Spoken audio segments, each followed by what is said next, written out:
Most welcome to all my YouTube channel maths elevation. तो कैसे हो आप सभी? उम्मीद करता हूँ बहुत अच्छे होंगे दोस्तों। तो आ जाइए बिना देर किए हुए, क्योंकि आज का भी क्वेश्चन बहुत ज़बरदस्त है जो आपके लिए लेकर के आए हैं। ठीक है तो एमसीक्यू ही, लेकिन बहुत बढ़िया क्वेश्चन है। अरे हाँ, आपको एक बात तो बताना भूल ही गए हम। ठीक है, एक बात समझ लेना, अपने दिमाग में फिक्स कर लेना, ऐसा मत सोचना बिल्कुल भी कि ये एमसीक्यू क्वेश्चन है। ठीक है, और 1 मार्क्स का क्वेश्चन है तो इसे क्या ही देखना। और ऐसा भी मत सोच लेना कि ये एमसीक्यू क्वेश्चन है, 1 नंबर में आया था, अगर आता है तो 1 ही नंबर में आएगा, ऐसा बिल्कुल ना समझना आप। ठीक है, जो हमने कल वाली क्लास ली थी उसमें आपको एक क्वेश्चन कराया था एमसीक्यू। ठीक है, बहुत आराम से समझाया था।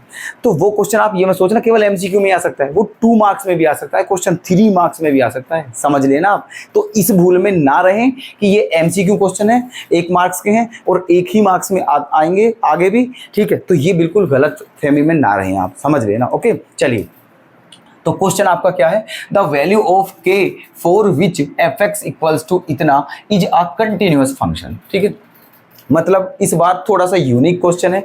आपको दिया हुआ है कि ये जो फंक्शन है एक कंटिन्यूअस फंक्शन है। पीछे क्वेश्चन जो हमने कराई थी कल वाली, उसमें प्रूफ करना था कि कंटिन्यूअस फंक्शन, मतलब पॉइंट निकालने थे।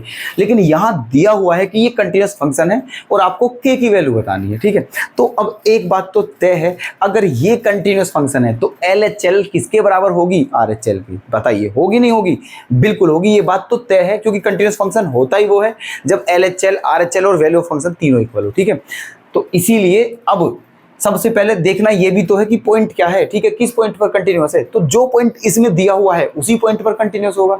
तो इसका पॉइंट क्या है बताना हमें जल्दी से, ये, क्योंकि इसके साथ इक्वल्स टू का भी साइन है, x greater than equals to है, इक्वल का भी साइन है, तो इसका मतलब इसी पॉइंट पर कंटिन्यूअस होगा ये। तो इसी पॉइंट को ले लेते हैं और इसी पे एल एच एल और आर एच एल निकालते हैं और दोनों को क्या रखेंगे? इक्वल, और फिर किसकी वैल्यू आ जाएगी? के की। ठीक है, चलिए तो देखो, एल एच एल है ना, एल एच एल निकालते हैं। ठीक है, तो एल एच एल में क्या करते हैं? Limit x tends to 2 minus f x. ठीक है, तो limit x tends to 2 minus f x. जब x की वैल्यू 2 से छोटी है तो फंक्शन कौन सा लेंगे? आप ये लेंगे, क्योंकि यही फंक्शन तभी आपका जब x की वैल्यू 2 से छोटी, मतलब के एक्स स्क्वायर लोगे आप, के एक्स स्क्वायर। अब यहाँ x के प्लेस पर क्या पुट करना है आपको? 2, तो रख दीजिए। तो k इंटू एक्स के प्लेस पर क्या रखना है? 2, तो 2 का स्क्वायर, और 2 का स्क्वायर क्या होता है? 4। तो ये एल एच एल क्या आ गई है आपकी?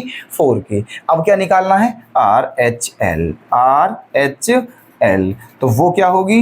Limit x tends to 2 plus f x. Okay, तो क्या हो जाएगा? Limit x tends to 2 plus, अब x की वैल्यू ग्रेटर देन 2 है तो फंक्शन कौन सा लेंगे? ये वाला लेंगे, है ना। ले लीजिए 3x प्लस 5। अब क्या वैल्यू पुट, अब आपको वैल्यू पुट करनी है, x के प्लेस पर क्या रखना है? 2 रखना है। तो क्या हो जाएगा? 3 इंटू 2 प्लस 5, तो 3 2 जा 6 और 5 11, ये आ गया है आपका। ठीक है, तो ये आपकी एल एच एल है और ये आपकी आर एच एल है, और क्वेश्चन में दिया हुआ है कि ये फंक्शन कंटिन्यूअस फंक्शन है, तो इसलिए दोनों क्या होंगी? बराबर। ठीक है, दोनों क्या होंगी? बराबर, मतलब 4k किसके इक्वल होगा? 11k। तो k की वैल्यू बतानी थी, तो क्या आ जाएगी? 11/4। यही है आपका आंसर। ठीक है, उम्मीद करता हूँ बेहतरीन समझ में आया होगा। तो ऑप्शन डी आपका क्या हो जाएगा? करेक्ट। ओके।